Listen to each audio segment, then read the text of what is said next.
Como más de una vez he dicho, me gusta seguir en X, en el antiguo Twitter, las cuentas de conversos, personas que se han unido a la Iglesia Católica o han regresado a la Iglesia Católica, y especialmente aquellos más apasionados que cuentan las historias más conmovedoras. ¿Por qué? Porque nos ayudan a valorar nuestra fe. A veces necesitamos a estos conversos para darnos a nosotros, que hemos nacido católicos, que hemos sido bautizados católicos, que hemos sido criados católicos, la conciencia del tesoro que tenemos y que no valoramos suficientemente.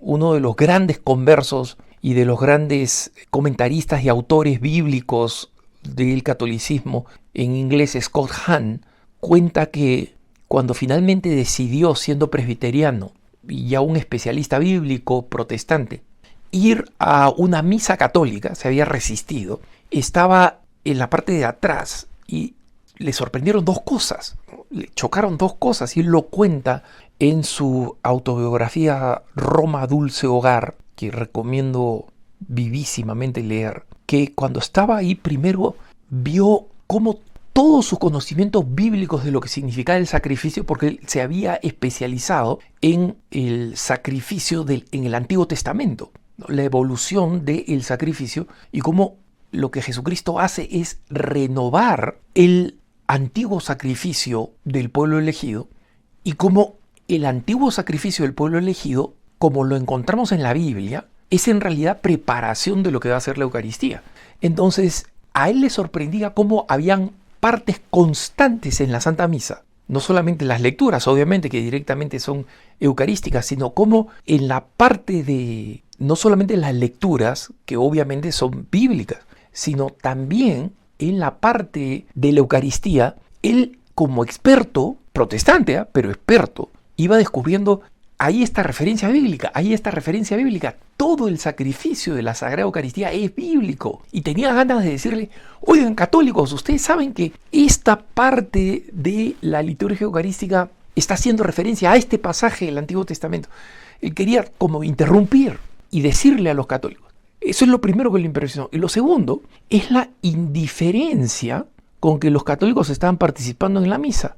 Parecían unas tortas ahí sentadas, reflejo cero.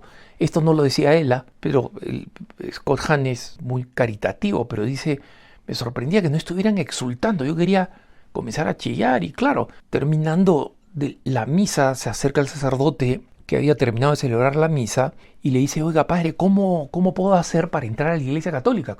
¿Qué proceso hay que seguir? Y esto su esposa, Kimberly, que era en ese momento hija del presidente de los presbiterianos del mundo, o sea, digamos, hija del papa presbiteriano, todavía no estaba enterada que su esposo Scott estaba pasando esto. De hecho, cuando Scott es aceptado dentro de la Iglesia Católica, a Kimberly le toman todavía 5 años para hacerlo en conciencia y convertirse a la Iglesia Católica. Esos 5 años como matrimonio de dos personas profundamente creyentes, pero cada uno convencida de su propia religión, son la prueba de fuego de lo hermoso de ese matrimonio.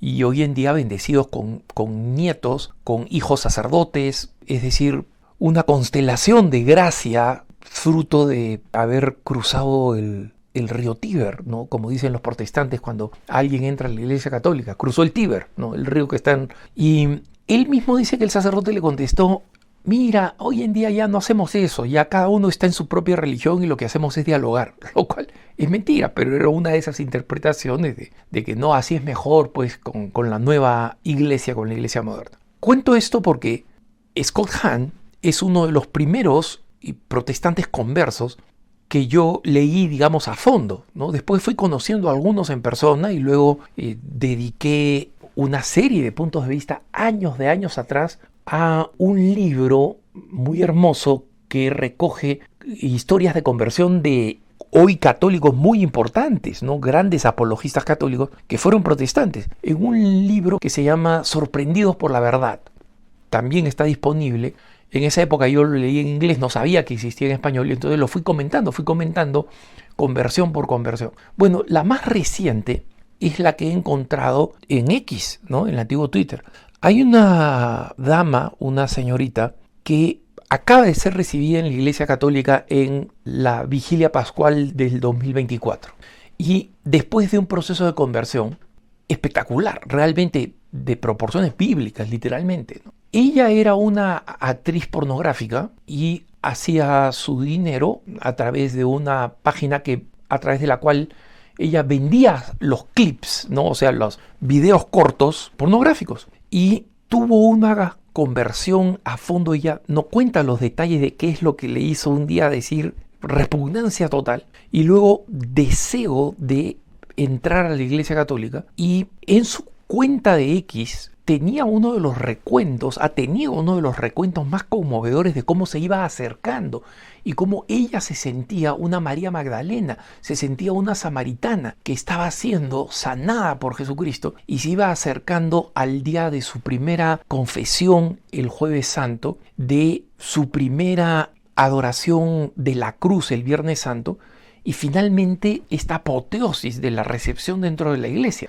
Cuando iba comentando esto, lo hacía con tanta pasión y con tanta belleza que me producía una santa vergüenza, ¿no? Porque decía, yo mismo no creo que tendría palabras tan hermosas y tan emocionadas frente a la cercanía del Tríodo Pascual. Y que, como he dicho en más de una ocasión, para mí es lo más bello que hay. Pero otra cosa que me sorprendía, además, digamos, de la belleza con que ella contaba su propio arrepentimiento y el día en que iba finalmente a ser recibida dentro de la iglesia, iba a ser bautizada e iba a poder recibir la Santa Comunión, el cuerpo de Cristo, la expectativa. Me llamaba la atención la furia en la cuenta de X. Muchos comentarios edificantes adelantándola, pero otros comentarios diciendo, eres una prostituta y vas a morir una prostituta y te vas a ir al infierno. No sé de dónde venían estos comentarios, no sé por qué, no sé si eran algunos de estos evangélicos locos, ¿no? Que no creen en la redención al final del día, o simplemente personas malas, celosas, que odian el bien, odian lo bello, odian la conversión, pero estaban allí y ella no los bloqueaba. Y no los bloqueaba en parte porque decía, me parece que es importante comprender cómo una conversión es siempre signo de contradicción. Hay gente que lo va a odiar. Y por otro lado, yo soy tan consciente de ser una pecadora que todo lo que me digan me lo merezco. Miren esta humildad, hermanos, porque es verdad de todos nosotros. Cuando nosotros nos ofendemos porque me dicen esto, porque me dicen el otro, somos pecadores y vamos a ser juzgados por Jesucristo. ¿Cómo crees que vas a ser juzgado? ¿Con pinzas? No. Entonces, nosotros, católicos, creyentes, nos ofendemos, nos resentimos, guardamos resentimientos. Sí, perdono, pero no olvido. Y esta mujer dice algo que es verdad de todos nosotros. Todo lo que me digan me lo merezco, porque somos pecadores. Pero acá viene el poder también del signo de contradicción, ¿no? Una persona que aparentemente de las que le insultaban o le ofendían, una cuenta de estas que no tienen nombre, ¿no? que tienen un solo número ahí, finalmente, pocos días antes de la Pascua, pone esto. Y les leo lo que dice. Yo era una de las personas completamente obsesionadas con tus videos. Se refiere a los pornográficos. Yo los compraba cada noche, ¿no? Era uno de tus mejores clientes y tuiteaba al respecto. Cuando finalmente dejaste de hacerlos y tu cuenta comenzó a ser toda de Jesús, me llené de ira y comencé a odiarte. Tu cambio me hacía sentir horrible. Comencé a comprar clips, videos de otras mujeres y comencé a atacarte en Twitter. Y cada vez que alguien decía algo positivo sobre ti, yo ponía un video pornográfico y te insultaba. Yo no sé por qué, pero durante todo el mes de enero me sentía poseído por la ira y el odio. Hasta que un día, en la Cuaresma, te vi rezando una oración de la humildad. Es una oración, por si acaso, acá interrumpo, ¿no? Para decir que es una oración que creó el cardenal Merri del Val. Ustedes pueden buscarla en internet, la oración por la humildad, y es una oración bellísima y durísima, porque de verdad pide por la humildad. Entonces pide, quiero renunciar al deseo de ser reconocido, al deseo de ser aplaudido, de ser querido, de ser elegido sobre los otros. Todas las cosas que usualmente deseamos. Esta oración pide que renunciemos, ¿no? Nos mueve a cada uno a rezarla renunciando. Cuando te vi rezar esa oración, sigo con este post en la cuenta de X de esta hermana. Cuando te la vi rezar un día y luego busqué y encontré la oración completa, algo de pronto cambió en mí. No podía creer que tú, entre tantas personas, estuvieras rezando estas palabras. Y de pronto me encontré a mí mismo rezándolas también. Y comencé, en vez de odiarte, a rezar todas las oraciones que tú ponías en tu cuenta. Una semana después de rezar, fui a buscar a un sacerdote y terminé realizando mi primera confesión en más de 25 años. O sea, ojo, acá estamos hablando de alguien que fue criado católico. Dice, terminé haciendo mi primera confesión en más de 25 años. Ya llevo un mes sin usar pornografía. Tú cambiaste tu vida y de alguna forma terminaste cambiando la mía. Lo único que quiero es decirte gracias, voy a dejar de molestarte y que Dios te bendiga. Y ella, esta mujer, simplemente comenta con estas palabras, comparte este tuit, ¿no? Y dice, no tengo palabras, comencé a llorar apenas la leí. Toda gloria y honor sea dada a ti, Señor Jesucristo, Rey del universo. Es todo lo que puso. Esto es simplemente para que recordemos, hermanos, el poder auténtico de la conversión. Y que esa conversión es la que se nos pide a nosotros, a ti y a mí. Y cuando nos ataquen por esa conversión, y más importante todavía, las personas que nos ven se sientan movidas a cambiar, sabremos entonces que nuestra fe es algo que estamos comenzando a vivir en serio. Que tengas un buen día.